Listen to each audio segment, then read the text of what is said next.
High hello, ഞാൻ from മോമോഫോ. കഞ്ഞിന്റെ recipe ഇട്ട സ്ഥിതിക്ക് ഞാൻ പറഞ്ഞ സ്പെഷ്യൽ ചട്നി എങ്ങനെ ഉണ്ടാക്കാൻ നോക്കിയാലോ. ഇൻഗ്രീഡിയൻസ് എന്തൊക്കെ നോക്കാം. ഒരു മീഡിയം സൈസ് ഉള്ളി, 2 തക്കാളി, ഇഞ്ചി, പച്ചമുളക് അത് നിങ്ങൾ എരിവിനനുസരിച്ച് എടുക്കാട്ടോ. 4-5 അല്ലി വെളുത്തുള്ളി, കുറച്ച് ചെറിയുള്ളി, പിന്നെ കുറച്ച് വറ്റൽമുളക്. പിന്നെ വേണ്ടത് മെയിൻ ആയിട്ട് നമ്മളെ ഇലവർഗ്ഗങ്ങളാണ്. കറിവേപ്പിന്റെ ഇല, പുതിന ആൻഡ് ലോട്ട്സ് ഓഫ് മല്ലിയില. മീഡിയം ഫ്ലെയിമിൽ ഒരു പാൻ വെച്ച് കുറച്ച് ഓയിൽ ഒഴിച്ച് ചൂടാവുമ്പോൾ ഇപ്പം കണ്ട എല്ലാരെയും ഓരോന്നോരോന്നായിട്ട് വഴറ്റിയെടുക്കണം.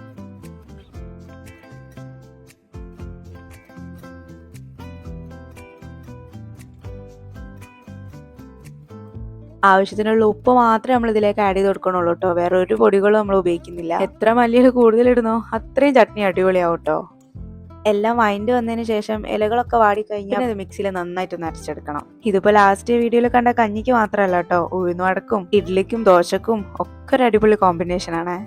ഒരു 2 വീക്സിന് മുകളിൽ ഇത് ഫ്രിഡ്ജിൽ നല്ല സൂപ്പർ ആയിട്ട് ഇരിക്കുകയും ചെയ്യും, കേടൊന്നും വരാതെ. അപ്പൊ എല്ലാവരും ട്രൈ ചെയ്ത് നോക്കണേ.